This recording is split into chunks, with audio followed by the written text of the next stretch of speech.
Hello everybody, I hope all are you doing great. This is Vani. Welcome back to my YouTube channel. So this is a very important and or we can say a very interesting session, because in this session I am going to discuss a very important or we can say interesting topic, that is ISLM model, right? And this video is very helpful for those students who are preparing for any competitive exams related to economics, like for example UGC NET, those who are preparing for UGC NET, or we can say RBI grade B, or we can say Indian Economic Service, or any other exams for in particular in the economics. So this video is very helpful because ISLM model बहुत interesting topic है, साथ साथ बहुत important topic भी है. बहुत सारे students को इसमें बहुत डाउट रहता है कि ISLM मॉडल बेसिकली क्या है. पूरी कंप्लीट वीडियो आपको यूट्यूब पर नहीं मिलेगी ISLM मॉडल से रिलेटेड, कुछ कुछ पार्ट्स आपको मिल जाएंगे, लेकिन मैं आपको पूरी कंप्लीट इसमें पढ़ाने वाली हूँ, जिसमें मैं पार्ट वाइज पढ़ाऊंगी. पार्ट 1 पार्ट 2 सम ऐसे पार्ट्स हमारे कंटिन्यू में रहेंगे. आज हम पार्ट 1 कंप्लीट करने वाले हैं एंड बहुत डीप अंडरस्टैंडिंग में इसमें आपको देने वाली हूँ. इंट्रोडक्टरी पार्ट से हम इसको पूरा स्टार्ट करेंगे. कैसे ISLM मॉडल आया, कहाँ से आया, किसने ये दिया था, क्या इसकी पूरी प्रोसेस क्या रहता है, क्या साइकिल इसकी चलती है, किस टाइप से हम पढ़ते हैं. तो पूरा मैं इसको आपको एक स्टोरी लाइन की तरह हम इसको पढ़ने वाले हैं. बहुत ही इंटरेस्टिंग है, आपको बहुत मजा आएगा पढ़कर. सो स्टे ट्यून एंड यस, जिसने अभी तक चैनल सब्सक्राइब नहीं किया है प्लीज फटाफट से जाकर चैनल सब्सक्राइब कर लो, क्योंकि ऐसी इंपॉर्टेंट सीरीज में बहुत सारी लेकर आने वाली हूँ, बहुत सारी इंपॉर्टेंट वीडियोज में लेकर आने वाली हूँ जो कि बहुत ही यूजफुल रहने वाली हैं आपके लिए. सो यस, अब ज़्यादा टाइम ना वेस्ट करते हुए हम अपना चैप्टर स्टार्ट करते हैं. So now let's come to the topic that ISLM model. सो ये हमारा पार्ट 1 रहता है. सो नाउ फर्स्टली हम पढ़ते हैं इसमें इंट्रोडक्टरी पार्ट अबाउट कि ISLM मॉडल जो था बेसिकली उसका इंट्रोडक्शन कहाँ से हुआ, कहाँ से वो आया है, उससे पहले क्या था, ये सब चीज़ें हम इसमें पढ़ने वाले हैं. तो अगर हम बात करें पहले कीन्स की, 1936 में कीन्स ने अपनी जनरल थ्योरी लेकर आए थे. कीन्स की जो जनरल थ्योरी थी वो 1936 में आई थी. उस टाइम पर जो कीन्स ने उस थ्योरी में क्या फॉलो किया था, उन्होंने क्लासिकल डिकोटमी को फॉलो किया था, जहां पर वो दो मार्केट्स की बात करते थे, राइट. तो उन्होंने दो मार्केट की बात करी थी, that is good market and second is asset market. Good market जहां पर गुड्स होंगे, और मनी मार्केट जहां पर मीन्स गुड मार्केट में दो चीजें, फर्दर क्लासिफिकेशन था good market and labour market का, राइट. ऐसी एसेट्स मार्केट थी, एसेट मार्केट को भी इन्होंने फर्दर डिवाइड किया था money market and bond market. तो ये इन्होंने अपनी जिस थ्योरी में बात की थी, उन्होंने साथ ही साथ ये बोला था जब ये जो गुड मार्केट और जो एसेट मार्केट है, और we can say like labour market, जो भी इसका फर्दर क्लासिफिकेशन है कि जो good market and asset market है उनके बीच में कोई भी इंटरलिंक नहीं है. गुड मार्केट अलग है, गुड मार्केट और एसेट मार्केट दो अलग अलग मार्केट्स हैं.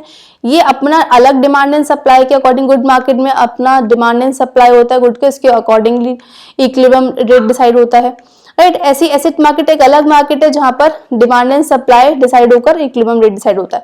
इन दोनों मार्केट के बीच में कोई भी इंटरलिंक नहीं होगा. तो ये चीज इन्होंने बात की थी कीन्स ने अपनी थ्योरी के अंदर. और कीन्स का जो मल्टीप्लायर हम देखते हैं, कीन्स ने अपना मल्टीप्लायर डिसाइड किया था कि इन्वेस्टमेंट जो है वो कैसा होगा. ऑटोनोमस इन्वेस्टमेंट की इन्होंने बात की थी. ऑटोनोमस इन्वेस्टमेंट कौन सा होता है, जो कि इंडिपेंडेंट होता है on the level of their income, income level से इंडिपेंडेंट होता है, कि इनकम पर डिपेंड नहीं होता है. तो ये इस मॉडल के साथ चले थे कौन, कीन्स. तो कीन्स ने अपनी थ्योरी में ये सब चीजों की बात की थी. अब उसी चीज को लेकर आए थे कौन, हिक्स. हिक्स ने जो कीन्स की थ्योरी थी उसको फर्दर 1936 में थ्योरी आई थी, 6 महीने बाद कीन्स की थ्योरी के आने के 6 महीने बाद 1936 में ही हिक्स ने कीन्स की थ्योरी को फर्दर फॉर्मलाइज्ड किया, राइट. उन्होंने जो कीन्स ने जो बातें कही थी 1936 में अपनी थ्योरी के अंदर, उन्होंने उस चीज को ही क्या किया है, ग्राफिकली रिप्रेजेंट करके दिखाया है. किसने, हिक्स ने. यहाँ पर अब हिक्स आ गए हैं, राइट. और हिक्स ही वो थे जिन्होंने ISLM मॉडल दिया था. तो अब देखते हैं हम क्या हुआ. तो उन्होंने क्या किया, जो भी बातें कीन्स ने कही थी उन्होंने वो सब चीजें एक्चुअली रिप्रेजेंट करी एक ग्राफिकल वर्जन में, जो चीजें कीन्स ने अपनी थ्योरी में कही थी. तो उन्होंने क्या किया हिक्स ने कीन्स के लेंस से, अब कीन्स क्या बात करते थे, कीन्स बात करते थे हर चीज शॉर्ट रन में. वो उन्होंने लॉन्ग रन पे बिलीव नहीं रखते थे, वो किस पे बिलीव रखते थे, कीन्स शॉर्ट रन में, कि हर चीज शॉर्ट रन में होती है. तो हिक्स ने कीन्स की लेंस से ही सब चीजों को क्या करा है, लॉन्ग रन में ये सब चीजें कैसे चलेंगी। तो कीन्स ने बेसिकली क्या देखा, सॉरी हिक्स ने बेसिकली क्या देखा है, जो कीन्स ने बातें कही हैं अगर हम उन सब चीजों को लॉन्ग रन में लेकर जाते हैं तो सब चीजें कैसे चलेंगी, तो वही चीजें हिक्स बता रहा है पूरा। तो हिक्स ने क्या किया, कीनजन लेंस को यूज किया है जिसमें उसने कीन्स की थ्योरी को लॉन्ग रन में बताया है हिक्स ने, राइट। तो उन्होंने इस चीज में क्या बोला, जैसे कीन्स ने बोला था कि ये जो दो मार्केट हैं ये दोनों, इनके बीच में कोई भी लिंक नहीं है, दोनों इंटरलिंक नहीं है। हिक्स ने इस चीज को ही बोला है कि ये जो दोनों मार्केट हैं ये दोनों लिंक करती हैं, ये दोनों मार्केट में आपस में इंटीग्रेशन होता है। और ये जो इंटीग्रेशन कौन कराता है, ये जो इंटीग्रेशन कराता है that is I, interest rate. Interest rate और इनकम, इंटरेस्ट रेट हमारा कहां पर आएगा, मनी मार्केट में, और इनकम है हमारी गुड मार्केट में। तो ये इनके बीच में लिंक होता है और इसी चीज को ISLM मॉडल कहा गया है, ग्राफिकली रिप्रेजेंट किया गया है। कीन्स ने सॉरी हिक्स ने इस चीज को ग्राफिकली रिप्रेजेंट किया है कि इंटरेस्ट रेट और इनकम के बीच में लिंक होता है, राइट। और कीन्स ने क्या बोला कि नहीं, इनके बीच में कोई लिंक नहीं होता डायरेक्ट। अब अगर हम बात करें, हिक्स ने अज्यूम की, जैसे कीन्स ने अज्यूम किया था I = I बार, तो हिक्स ने क्या अज्यूम किया है, इन्वेस्टमेंट जो है वो कैसा होगा, autonomous investment minus BI। Autonomous investment जो हमारा कीन्स का था माइनस BI, यहाँ पर क्या है, इंटरेस्ट रेट। कि ये जो इन्वेस्टमेंट जो गुड मार्केट और मनी मार्केट के बीच में लिंक्ड है वो किसकी वजह से, वो इंटरेस्ट रेट की वजह से लिंक है। तो इनका ये मल्टीप्लायर कॉन्सेप्ट जाएगा, इन्वेस्टमेंट, इनको इन्वेस्टमेंट फंक्शन इस टाइप से दिखाया जाएगा, किसका, हिक्स का, राइट। तो हिक्स बेसिकली क्या देख रहे हैं, जो भी चीजें कीन्स ने कही हैं उसको ग्राफिकली रिप्रेजेंट कर रहे हैं, और साथ ही साथ कीन्स जो थे शॉर्ट रन की बात करते हैं, हिक्स ने उस चीज को ही जो शॉर्ट रन में बात की गई कीन्स की बातों को ही लॉन्ग रन में कैसे दिखेंगी वो चीजें वो डिस्कस कर रहे हैं, राइट। उसके बाद हिक्स आए, हिक्स के बाद अब जो नेक्स्ट मॉडल आएगा उसके बाद हम पढ़ेंगे Mundell Fleming model. Mundell Fleming model जो है वो भी इस चीज की बात करेगा, फर्दर इसको हम डिस्कस करेंगे। यहाँ पर क्या आ जाएगा, जैसे हम फर्दर इसको डिस्कशन करेंगे, यहाँ पर हमारे पास सिर्फ ओपन क्लोज्ड इकोनॉमी की बात हो रही है, इसमें भी और इसमें भी। मुंडल फ्लेमिंग में क्या होगा, ओपन इकोनॉमी की बात हो जाएगी, ओपननेस आ जाएगी इकोनॉमी के अंदर, राइट। उसके बाद फिर डॉर्नबुश ओवरशूटिंग मॉडल आएगा, ये शॉर्ट रन डायनेमिक मॉडल रहता है। और उसके बाद जो हमारा डॉर्नबुश ओवरशूटिंग मॉडल आता है ये हमारा लॉन्ग रन डायनेमिक मॉडल रहता है। तो ये हम कुछ चीजें डिस्कस करेंगे, राइट। तो आज हम डिस्कस क्या कर रहे हैं, बेसिकली आज हम डिस्कस कर रहे हैं किसकी बात, हिक्स की बात, कि हिक्स ने जो ISLM मॉडल दिया था वो कैसा दिया था। Wait for 2 minutes।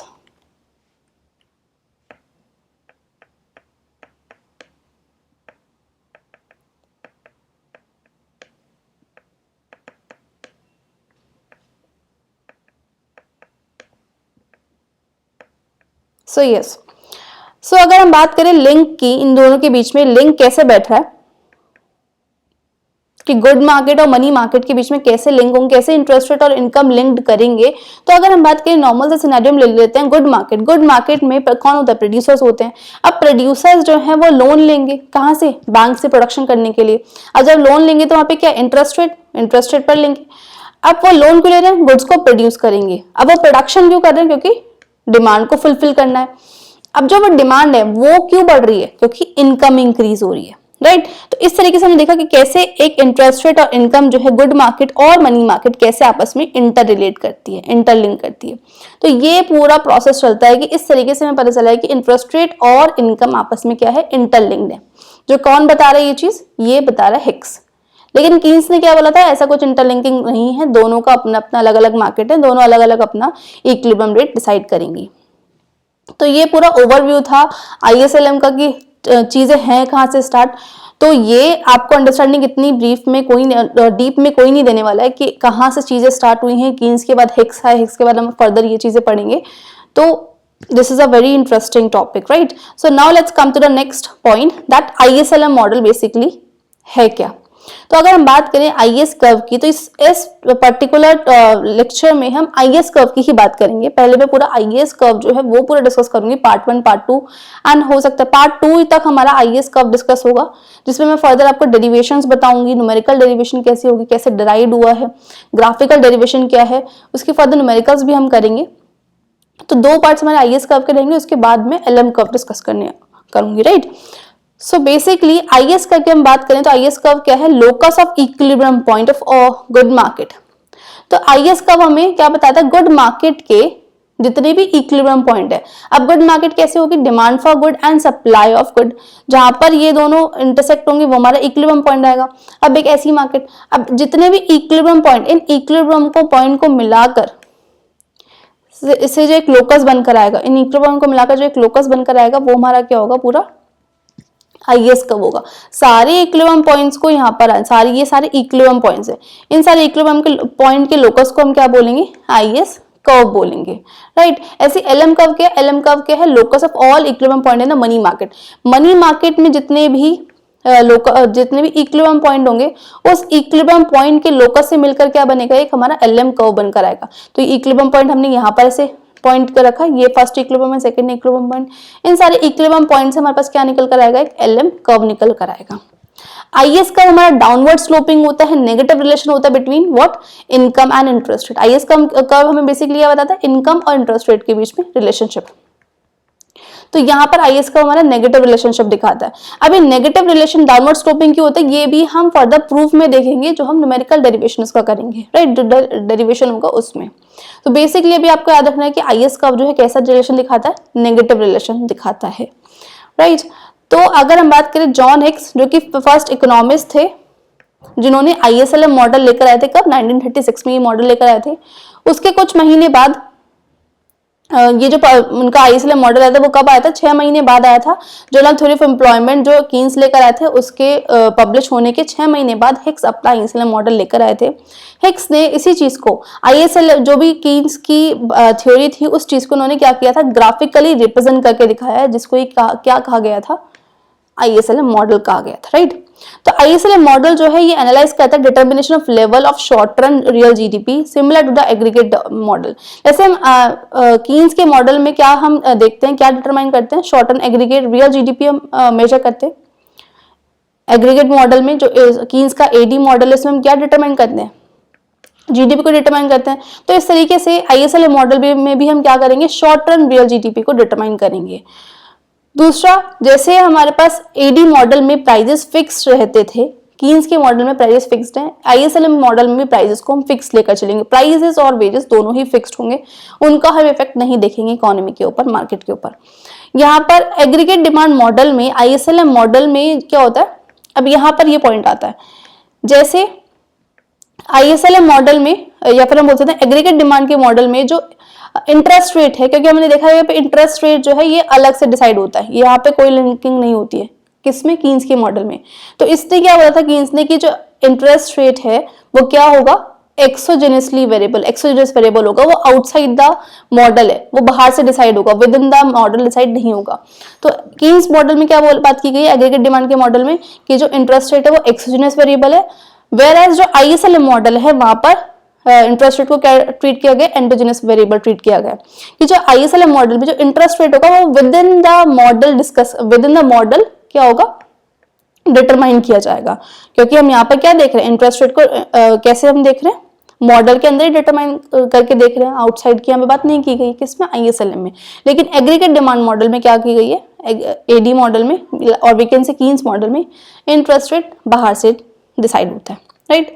तो ये कुछ पॉइंट्स है जो कि आपको याद रखने। नेक्स्ट पॉइंट इज दैट जो बेसिस है ISLM मॉडल का, वो क्या करता है, एनालाइज करता है मनी मार्केट को और गुड मार्केट को। ISLM मॉडल का जो मेनली हम बेस बोल सकते हैं, ISLM मॉडल का मेनली क्या काम है, वो मनी मार्केट को एनालाइज करता है, demand for money and supply of money, money market की बात है। और क्या करता है, गुड मार्केट को एनालाइज करता है, और जहां पर ये दोनों इक्विलिब्रियम लेवल यहाँ पर डिसाइड हो गए, मनी मार्केट जिसको IS का, दैट इज LM मार्केट।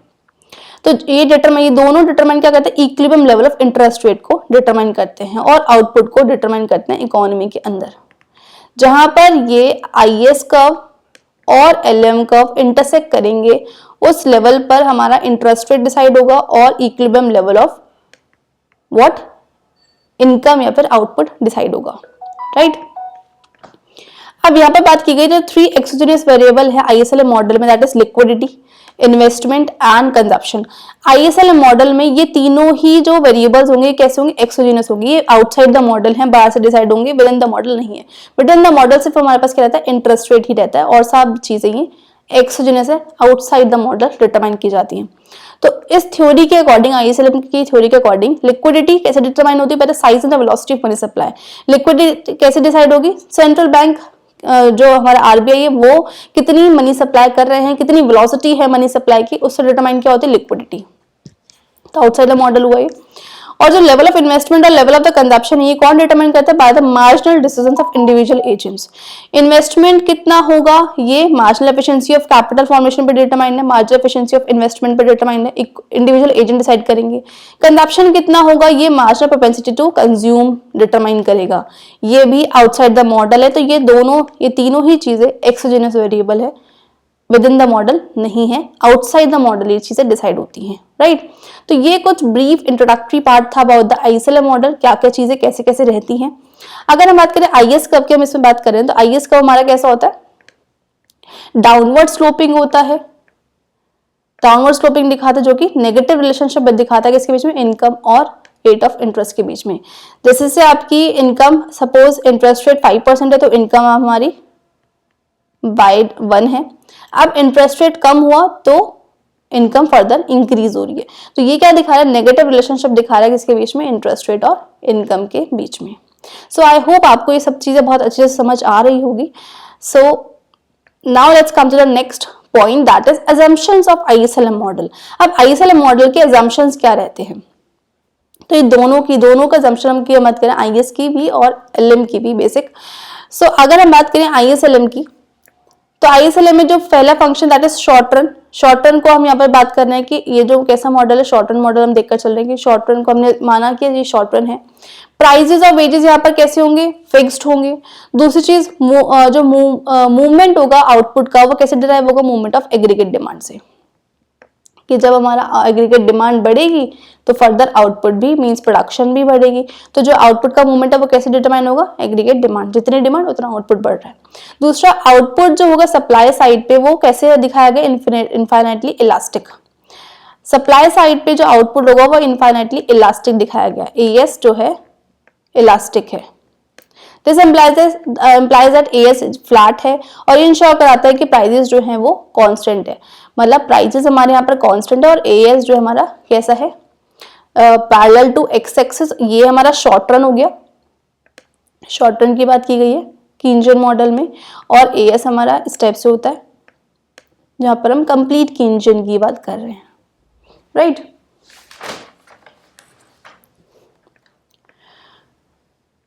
तो प्राइजेस कैसे होंगे हमारे यहाँ पर, फिक्स्ड होंगे। दूसरा, दो एंडोजेनियस वेरिएबल है that is output level and interest rate. Endogenous variable दो है इस मॉडल में, कौन कौन से, आउटपुट लेवल और इंटरेस्ट रेट। एंडोजेनियस वेरिएबल जो कि विद इन द मॉडल इस चीज को हम डिसाइड करेंगे, क्योंकि हम इस मॉडल में क्या देख रहे हैं, इंटरेस्ट रेट और आउटपुट लेवल ही डिटरमाइन कर रहे हैं। तो ये दोनों ही जो वेरिएबल्स है वो क्या है, विद इन द मॉडल, इनको ही हम यहाँ पे डिटरमाइन कर रहे हैं। तो ये क्या है, एंडोजेनियस वेरिएबल है, राइट। सारी फर्म्स जो हैं ये हम मानकर चले कि सारी फर्म जो सेम गुड ही प्रोड्यूस कर रही हैं, राइट। दूसरा हमने एजम्पशन ली क्लोज्ड इकोनॉमी। अब यहाँ पर हम क्या मान के चले, हमारी जो इकोनॉमी है वो कैसी, क्लोज्ड इकोनॉमी को हम इस मॉडल में लेकर चल रहे हैं कि यहाँ पर एक्सपोर्ट और इंपोर्ट की कोई बात नहीं हो रही है। एक्सपोर्ट इंपोर्ट की बात जो है फर्दर होगी मंडल फ्लेमिंग मॉडल में, और डॉन बुश ओवरशूटिंग मॉडल जो है इसमें हम बात करेंगे एक्सपोर्ट इंपोर्ट की। अभी तक हम क्लोज्ड इकोनॉमी को लेकर चल रहे हैं, राइट। यहाँ पर जो एग्रीगेट डिमांड है वो कैसे हम निकालते हैं, C+I+G। हमें पता है 12th क्लास से पढ़ते हुए आ रहे हैं कि एग्रीगेट डिमांड का component C consumption plus investment plus government expenditures. तो ये टोटल डिमांड इसको डिटरमाइन किया जाता है। नेक्स्ट, कंजप्शन फंक्शन जो होगा वो लीनियर होगा। Consumption function is a linear, right. Positive function है किसके बीच में, डिस्पोजेबल इनकम और एमपीसी के बीच में, master propensity to consume. Disposable income क्या होती है, डिस्पोजेबल इनकम वो इनकम होती है जब इनकम में से जो टैक्स को माइनस कर दो, टैक्स को देकर जो भी इनकम बची है that is called disposable income. तो ये इसके बीच में कैसे रिलेशन पॉजिटिव है, और जो एमपीसी है वो 0 से 1 के बीच में लाई करता है। तो ये कुछ बेसिक सी एजम्पशन हमने देखी इसमें आईएसएलएम में।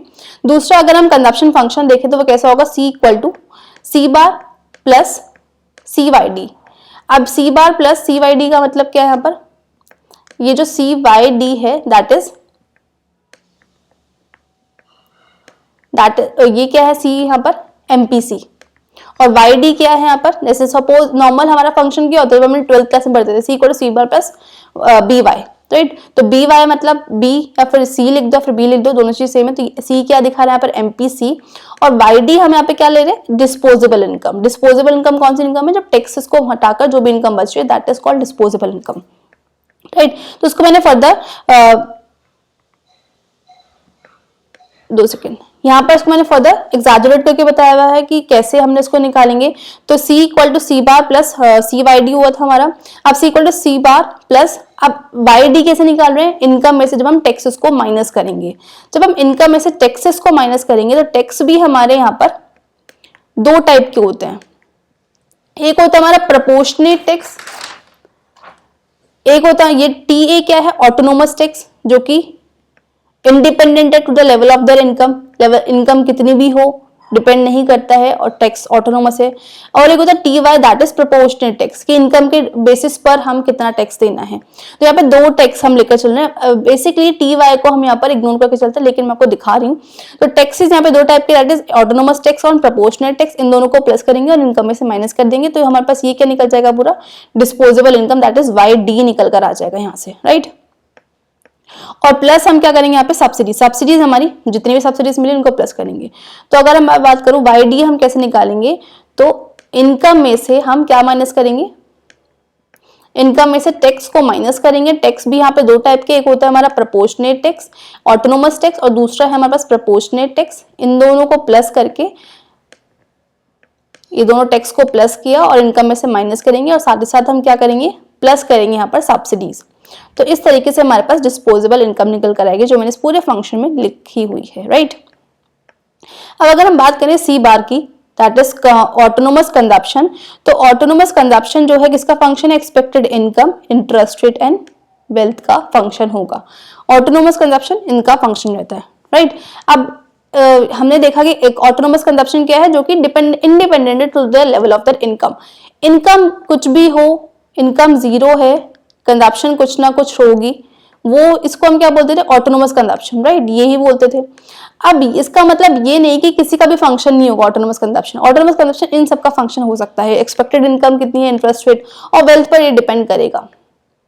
तो ये बात की गई। इससे पर्टिकुलर क्वेश्चन भी पूछ लेते हैं कि what does mean autonomous consumption. Autonomous consumption का मतलब हम सिर्फ ये बोल रहे हैं कि ये किसी का भी फंक्शन नहीं है, इंडिपेंडेंट है टू द ऑल वेरिएबल्स। तो ऐसा नहीं है, यहाँ पर एक्सपेक्टेड इनकम, इंटरेस्ट रेट और वेल्थ का फंक्शन ही होगा, राइट। दूसरा है, ऐसे हमने जैसे कंजप्शन फंक्शन देखा, ऐसे हमारा इन्वेस्टमेंट फंक्शन है। इन्वेस्टमेंट फंक्शन हमारा लीनियर होगा, और नेगेटिव रिलेशन है, नेगेटिव फंक्शन है किसका, इंटरेस्ट रेट का। जब इंटरेस्ट रेट बढ़ेगा तो इन्वेस्टमेंट कम होगा, और जब इंटरेस्ट रेट कम होगा तो इन्वेस्टमेंट बढ़ेगा। ये दिखाता है कि higher the interest rate lower the investment, जितना ज्यादा इंटरेस्ट रेट उतना कम इन्वेस्टमेंट। तो ये चीज इसने दिखाई है। अगर हम इन्वेस्टमेंट की बात करें, इन्वेस्टमेंट फंक्शन कैसा होगा, I इक्वल टू, क्योंकि हिक्स की बात कर रहे हैं हम यहाँ पर, हिक्स का है क्या है, ISLM मॉडल दे रहा है। तो I equal to I bar minus BI, ये था हमारे पास, प्लस यहाँ पर हम बीटा वाई भी ले रहे हैं। बीटा लिख लो या फिर BY लिख लो, कुछ भी लिख सकते हो। इसका मतलब क्या है कि इंटरेस्ट रेट पर कैसे डिपेंड करता है इन्वेस्टमेंट, माइनस, ये यहाँ पर नेगेटिव रिलेशन है इंटरेस्ट रेट और इनकम के बीच में। जब इंटरेस्ट रेट बढ़ेगा तो इन्वेस्टमेंट कम होगी, और जब इंटरेस्ट रेट कम होगा तो इन्वेस्टमेंट बढ़ेगी। बीटा वाई का मतलब कि इनकम पर कैसे डिटरमाइन करता है क्या, इन्वेस्टमेंट। जब इनकम बढ़ेगी तो इन्वेस्टमेंट भी बढ़ेगा, पॉजिटिव रिलेशन है, और जब इनकम कम होगी तो इन्वेस्टमेंट भी कम होगा, नेगेटिव रिलेशन। तो ये दिखाया है, ये है हमारा I function, that is I equal to I bar यहाँ पर आ जाएगा minus BI plus BY। I bar क्या है, ऑटोनोमस पार्ट आ गया हमारे पास। आई बार इक्वल टू, अब यहाँ पर ऑटोनोमस इन्वेस्टर का मतलब ये नहीं कि वो independent level of the income से तो इंडिपेंडेंट है, लेकिन ऐसा नहीं है कि वो किसी और पर डिपेंड ही नहीं करता, तो वो इन सब चीजों पर डिपेंड करता है। Expectations over technology, population, government policies, government spending, इन सब पे डिपेंड करता है। ऐसा नहीं है कि किसी भी फैक्टर पे डिपेंड नहीं करता है, राइट। तो ये कुछ बेसिक अजम्पशंस रहती हैं। दूसरा है गवर्नमेंट स्पेंडिंग इन टैक्सेस। यहाँ पर क्या है, एक्सोजिनस वेरिएबल है, बाहर से डिटरमाइंड होते हैं गवर्नमेंट स्पेंडिंग भी और टैक्सेस दोनों। विद इन द मॉडल हम इसको डिसाइड नहीं करते हैं। दूसरा, 2 मार्केट हम देख रहे हैं यहाँ पे, आउटपुट और good market, that is output good market एक ही चीज है, या फिर मनी मार्केट। 2 मार्केट है, आउटपुट मार्केट या फिर गुड मार्केट, दोनों एक ही बात है, और दूसरी मनी मार्केट, और जो उनकी रिस्पेक्टिव डिमांड एंड सप्लाई है ये इकोनॉमी में क्या करते हैं, इक्विलिब्रियम पॉइंट को डिटरमाइन करती है।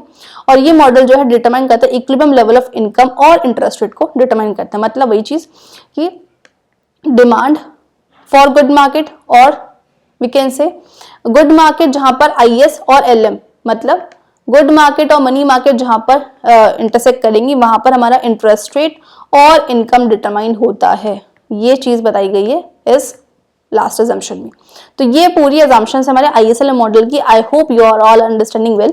सो ये था हमारा अजम्पशन का टॉपिक। नेक्स्ट हम इसमें देखते हैं, अब इसमें एक पॉइंट आता है two cases of IS curve. अभी हम IS कर्व की बात कर रहे हैं। अब IS कर्व में दो केसेस आते हैं। मोस्ट इंपॉर्टेंट है, UGC नेट में तो ये डायरेक्टली क्वेश्चन आया भी हुआ है कई बार, और बहुत बार इसमें और भी जो एग्जाम्स इसमें ये क्वेश्चन पूछा जाता है। तो इंपॉर्टेंट टॉपिक है, इसको बहुत अच्छे से पढ़ना। तो अब इसमें दो केसेस रहते हैं IS कर्व के। पहला केस जहां पर IS कर्व जो इलास्टिक है इन्वेस्टमेंट से। IS curve is elastic to the investment. इसका क्या मतलब हो इलास्टिक टू द इन्वेस्टमेंट, कि IS जो हमारा इनफाइनाइटली इलास्टिक है। मतलब इंटरेस्ट रेट इस केस में जब IS कर्व इलास्टिक है इन्वेस्टमेंट से, तो इस केस में इंटरेस्ट रेट जो होगा वो बहुत ज्यादा सेंसिटिव होगा, या फिर हम बोल सकते हैं perfectly elastic. That is this कि IS कर्व हमारा कैसा है, परफेक्टली इलास्टिक है। इसका मतलब क्या है कि अगर रेट ऑफ इंटरेस्ट, अगर हम नॉर्मल बात करें IS कर्व ऐसा होता है, तो इसमें अगर रेट ऑफ इंटरेस्ट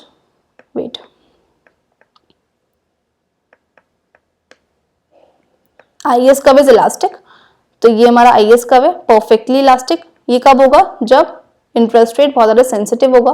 और we can say interest rate जब सेंसिटिव है तो IS कर्व इलास्टिक है, और we can say perfectly elastic है। मतलब क्या है इसका, कि अगर रेट ऑफ इंटरेस्ट 2% है तो इन्वेस्टमेंट हमारी 80% से बढ़ रही है। For example rate of interest हमारा यहाँ पर 2% था, राइट, तो इन्वेस्टमेंट हमारी 40 थी।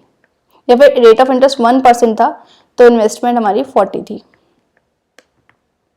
अब हुआ क्या, रेट ऑफ इंटरेस्ट सपोज हमारा यहाँ पर हम 4 ले लेते हैं क्योंकि हम यहाँ पे फॉल कर रहे हैं, तो इंटरेस्ट रेट 4 है और इन्वेस्टमेंट 40 है।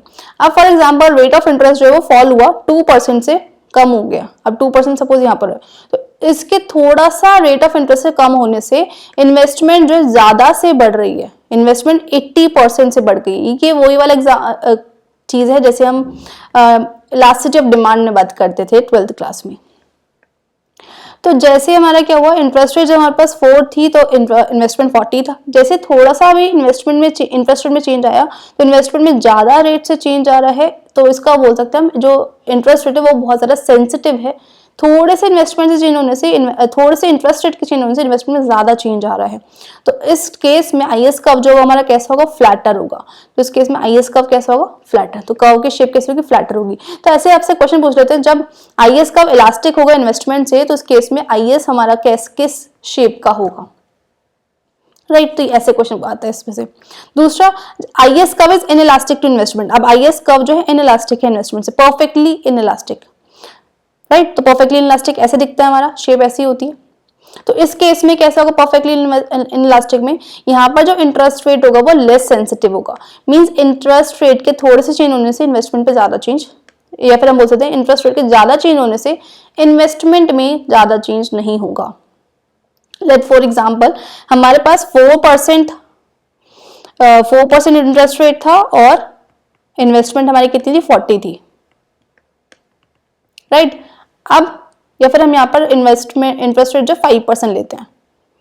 अब एकदम से जो इंटरेस्ट रेट है वो 5 से कहां पर आ गया, बिल्कुल 2 पर आ गया। तो इंटरेस्ट रेट तो बहुत कम, ज्यादा जल्दी गिरा, बहुत ज्यादा रेट से गिर गया, लेकिन इन्वेस्टमेंट में सिर्फ और सिर्फ 10% का ही चेंज आया। इन्वेस्टमेंट सिर्फ कितना बढ़ा, ओनली 50 ही बढ़ा है, 50% ही बढ़ा है। तो हमने क्या देखा, इंटरेस्ट रेट के ज्यादा चेंज होने से फिर भी इन्वेस्टमेंट में ज्यादा चेंज नहीं आया, इन्वेस्टमेंट में थोड़ा सा ही चेंज आया। तो इसका मतलब जो हमारा इंटरेस्ट रेट है वो लेस सेंसिटिव है, इनइलास्टिक है। तो इस केस में जो हमारा IS का वो कैसा होगा, स्टीप होगा। तो IS का कैसा है, स्टीपर शेप में। तो ये पॉइंट्स आपसे पूछे जाते हैं। जब इंटरेस्ट रेट इलास्टिक होगा तब IS का कैसा होगा, फ्लैट होगा, इलास्टिक, राइट, इलास्टिसिटी है। जब IS का इनइलास्टिक होगा इन्वेस्टमेंट से, तब IS का शेप कैसे होगी, स्टीपर IS होगी। तो ये इंपॉर्टेंट टॉपिक बनता है। इसमें दो केसेस हैं हमारे IS कर्व के। आई होप आप सबको बहुत अच्छे से क्लियर होगा ये चीज़ें। सो ये था हमारा 2 केसेस ऑफ IAS कर्व। सो ये हमने फर्स्ट पार्ट अपना कंप्लीट कर दिया है। नेक्स्ट वीडियो में मैं इसका डेरिवेशन लेकर आऊँगी, न्यूमेरिकल डेरिवेशन रहता है और ग्राफिकली भी हम इसको समझेंगे। मैं कुछ इसका ग्लिम्स दिखा देती हूँ आपको, तो ये सब चीज़ें हम इसमें पढ़ने वाले हैं, राइट। सो बहुत ही इंटरेस्टिंग ये टॉपिक रहने वाला है। So stay tune, thank you, thanks for watching and don't forget to like and subscribe my channel and बने रहिएगा। So bye bye, see you in the next video.